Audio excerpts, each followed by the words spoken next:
मतभेद एकत्र येत असले तरी निदर्शनं फक्त नियुक्त केलेल्या ठिकाणीच करावेत.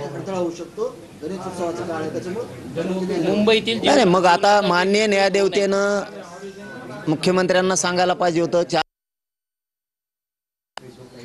का नाही गोरगरिबांसाठी तुम्ही न्याय दिला.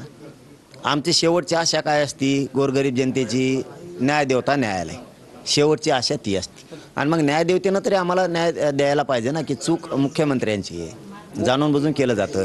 देवदेवताचा सन्मान करून शांततेत लोकशाही मार्गानं संविधानाला कायद्याला धरून आम्ही आंदोलन करणार आहेत.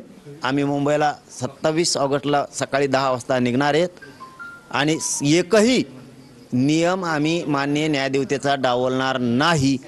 आमचे सुद्धा वकील बांधव न्यायालयात जातील. मुंबईतील जीवनाचा आंदोलनाची तारीख आहे की सरकारला उभा आहे की त्यांनी खारघर किंवा इतर ठिकाणी तुमचं आंदोलन करावं, परवानगी देऊ का नाही, आझाद मैदान का नाही. अरे बाबा, ते माननीय न्यायदेवतेनेच न्यायालयाने तिथं सांगितलेलं आहे की या ठिकाणी लोकशाही मार्गानं जनता राज्यातली आंदोलनं करू शकते. आम्ही सुद्धा लोकशाही मार्गानं कायद्याला संविधानाचे सगळे नियम पाळून त्या ठिकाणी आमरण उपोषण करतोय. आम्हाला कसं काय नाकारलं जाईल. म्हणजे या राज्यात 2 कायदे आहेत का सरकारकडं, न्यायदेवतेला नाही म्हणत मी, सरकारकडं 2 कायदे आहेत का. तुम्ही म्हणताल तसंच एक आणि न्यायदेवता म्हणून तसं एक. न्यायदेवतेने तर सांगितलं आहे तिथं न्यायालयाने की इथं आंदोलनं करू शकतात सामाजिक. तिथंच चाललो आहे आम्ही. सरकारने किती आडकाठी केली, त्यांच्या जीवावर आले देवेंद्र फडणवीस यांच्या. आरक्षण द्यायचं कारण आमच्या खऱ्या मागण्यात रास्त मागणी त्यांच्या जीवावर आलंय म्हणून ते असं करतायत. आम्ही हटणार नाहीये. न्यायदेवता न्याय देणार. तुमच्या वकिलांचा काही सल्ला घेऊन काही सल्ला मसलत हा मला आत्ता माहीत झालं तुमच्याकडून. जातील आमच्या वकील बांधव 100% जाणार.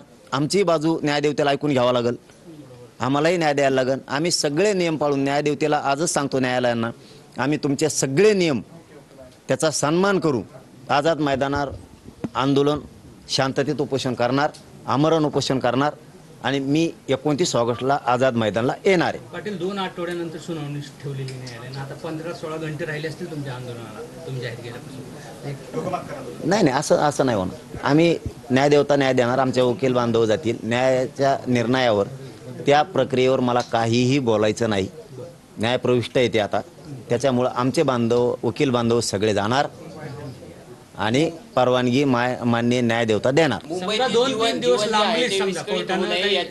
न्यायदेवतेवर मी बोलणार नाही, पण सरकारला सांगतो मी उद्या येणार आहे.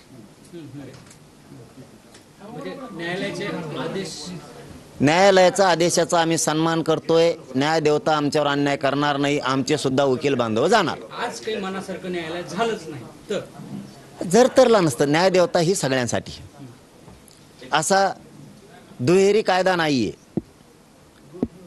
सन्मान जनतेच्या मागण्याचा, जनतेच्या भावनेचा आणि कायदेशीर मागण्याचा, आंदोलन करण्याचा अधिकार प्रत्येकाला आहे. न्यायदेवता तो अधिकार आम्हाला देणार आहे, हिसकून घेणार नाही. आमच्यावरती न्यायदेवता अन्याय करणार नाहीये. आम्हाला सुद्धा कायद्याच्या मार्गानं लढण्याचा अधिकार आहे, संविधानानं दिलेला अधिकार आहे. त्या अधिकाराप्रमाणे आम्ही लढणार आहेत आणि न्यायदेवता 100% न्याय देणार आणि आमचे वकील बांधव न्यायालयात जाणार. पाटील आझाद मैदान सोडून दुसरीकडे परवानगी आहे, पण आझाद मैदान का नाही. असा अन्याय सरकारने करायला नाही पाहिजे. एखाद्या मराठा समाजाच्या गोरगरिबांच्या लेकरांवरती तुम्ही कितीही प्रयत्न केले, आरक्षण फडणवीस साहेब मी घेणार आहे, मुंबईला येणार आहे. उद्या 7 वाजता, उद्या 27 तारखेला 10 वाजता आम्ही सगळे मराठी मुंबईकडे कूच करतोय. यापूर्वी परवानगी मागितली होती का, तशी सरकारनं परवानगी दिली होती का आझाद मैदानासाठी? सगळं मागितलेलं आहे. तिथल्या टीमा सगळे काम करतात. व्यासपीठ उभारायचं काम चालू आहे. म्हणजे परवानगी दिली होती अगोदर? दिली असं तवाच करायलेत ना बैगर, उगाच करायलेत का? दिलीच ना परवानगी. मग आता हे सरकारचा खेळ आहे सगळा, फडणवीसांचा, न्यायदेवतेचा नाही.